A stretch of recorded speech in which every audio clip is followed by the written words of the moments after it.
कैसे मूर्ख हैं जो ये कह रहे 3 किलोमीटर बाहर दूर बना दिया? मोतियाबिंद हो गया क्या आंखों में? 3 किलोमीटर का मतलब जानते हैं कि अब जो अयोध्या का जितना भव्य मंदिर आपको दिख रहा है ना, वो ब्याज से बन रहा है। ये भारत का गरीब आदमी है जिसने पैसा दिया भगवान के लिए। आप कौन होते हैं हिसाब मांगने वाले? ये हज हाउस का निर्माण तो है नहीं, ये राम मंदिर का निर्माण है।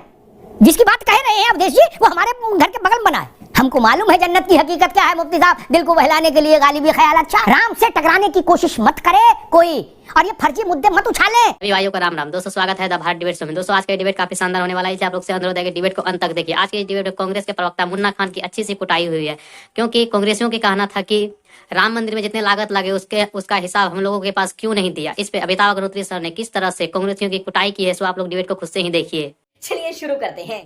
और दूसरी बात मैं कहूं, एक इस बात पर भी निपटारा हो जाए हमेशा के लिए, ये थेथराई होती है। कांग्रेस के मित्र कहते हैं मुफ्ती साहब के भाजपा ने चंदा का वो जो चंदा हुआ था रामशिला पूजन यात्रा में, वो चंदा हालांकि कांग्रेसी लोग पूछोगे कौन सा चंदा, तो वो भी नहीं बता पाएंगे क्योंकि मेमोरी कम है, लिखने पढ़ने में रुचि नहीं, लेकिन मुझे याद है। उसकी बात करते हैं। उसके बाद 10 साल मनमोहन सिंह की सरकार रही, आपने जांच करा के जेल क्यों नहीं भेज दिया? इस बात का जवाब हमेशा के लिए गांठ बांध लो, सोनिया जी को बता दो। ये व्हाट्सएप से नहीं चलेगा आप देश ना। 10 साल आपको सरकार थी, आप कंचे खेल रहे थे, आप कंचे खेल रहे थे। आज भाषण दे रहे हो सब लोग, नहीं चलेगा। आपके पास तो 10 साल हुकूमत रही ना। और एक आखिरी बात कहूंगा, कुछ लोगों को मंदिर की भव्यता से, दिव्यता से रावत साहब तकलीफ हो रही है। वो बोल तो कुछ और रहे हैं, लेकिन उनकी आंखें बता रही हैं कि उनके पेट में तकलीफ दूसरी है। क्या? क्यों भाई, आपको क्यों तकलीफ है? कह रहे भाई से बताइए, 14 दरवाजे सोने के बना दिए, स्कूल नहीं बन सकता था, फलाना नहीं बन सकता था। अरे चाचा, आपने पैसा दिया, रसीद दिखाइए, रसीद दिखाइए। आपने पैसा दिया तो रसीद दिखाइए देश को। आप सबका हिसाब मांग रहे हो मुफ्ती साहब, जो लोग, उनको अपना रसीद नहीं दिखानी चाहिए। एक दूसरी बात मैं कहता हूं, ये अयोध्या का मंदिर रावत साहब ना दिल्ली सरकार के खजाने से बन रहा, केंद्र के, ना उत्तर प्रदेश के पैसे से बन रहा, ना अयोध्या नगर पालिका के पैसे से बन रहा, क्या, ना ग्राम प्रधान के फंड से बन रहा। ये हमारा पैसा है, ये एच.एस. रावत का पैसा है, ये ननकू का पैसा है। हमने अपनी इस देश के गरीब आदमी ने भी अपनी गुल्लक तोड़कर, हमने चंदा नहीं कहा, वो मूर्ख हैं जो उसको चंदा बोलते हैं, हमने उसको कहा समर्पण निधि, समर्पण निधि। हमने राम के चरणों में समर्पित किया पैसा।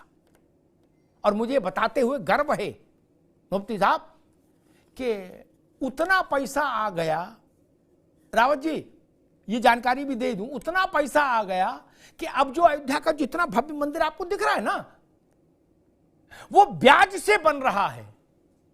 क्या? मूल राशि को छूने का अभी अवसर नहीं आया। बोलो सियावर रामचंद्र की जय। ये भारत का गरीब आदमी है जिसने पैसा दिया भगवान के लिए। आप कौन होते हैं हिसाब मांगने वाले? सरकार का पैसा है क्या? सरकार का तो 1 रुपया भी नहीं ना। ये हज हाउस का निर्माण तो है नहीं, ये राम मंदिर का निर्माण है। जिसकी बात कह रहे हैं अवधेश जी, वो हमारे घर के बगल में बना है हज हाउस। अब वो भी ससुर बिल्कुल कंडम हो गया, उसके शीशा तक उतार ले गए लोग। वो एक बार वो जमात का लफड़ा हो गया था कोरोना में, वो नंगे होके पेशाब करने लगे थे, कोरोना पीड़ित थे, तब उनको वही बंद किया था हज हाउस में, पेशाबी कांड में। तो मसला ये, और मैं तो कहूंगा रावत जी, वो दिन भी ये देश देखे 150 करोड़ लोगों की सहभागिता से, दुनिया भर के सहभागिता से, कि पूरा राम मंदिर सोने का हो जाए तो क्या समस्या है? लगना चाहिए कि हमारे आराध्य के लिए हम कुछ कर सकते हैं।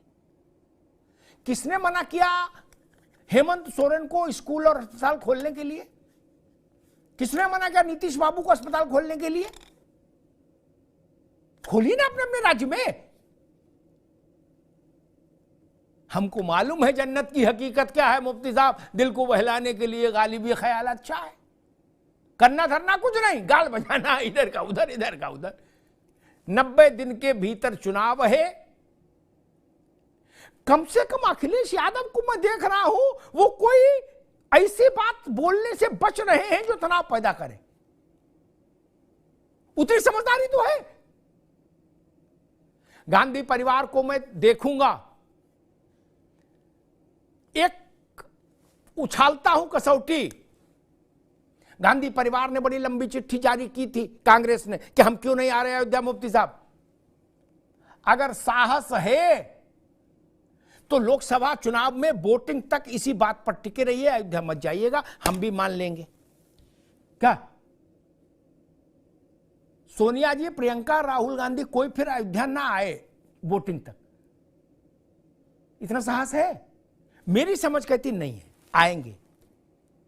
सोनिया जी स्वास्थ्य के कारण ना आए तो राहुल जी और प्रियंका जी आएंगे,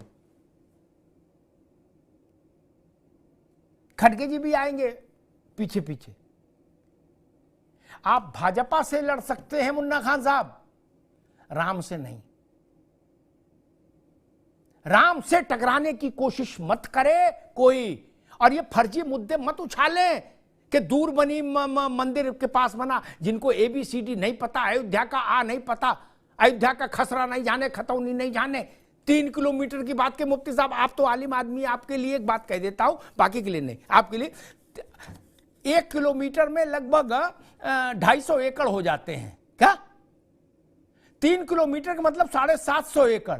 क्या जिले की बात नहीं कर रहा, अयोध्या जो है ना इलाका, गांव, पहले वाला अयोध्या, अब तो वो जिला नाम हो गया, जिसमें ये मंदिर और सब है, हनुमानगढ़ी और ये है, उसका रकबा उतना नहीं है मित्र। कैसे मूर्ख हैं जो ये कह रहे 3 किलोमीटर बाहर दूर बना दिया? मोतियाबिंद हो गया क्या आंखों में? 3 किलोमीटर का मतलब जानते हैं? ना समझ लोग।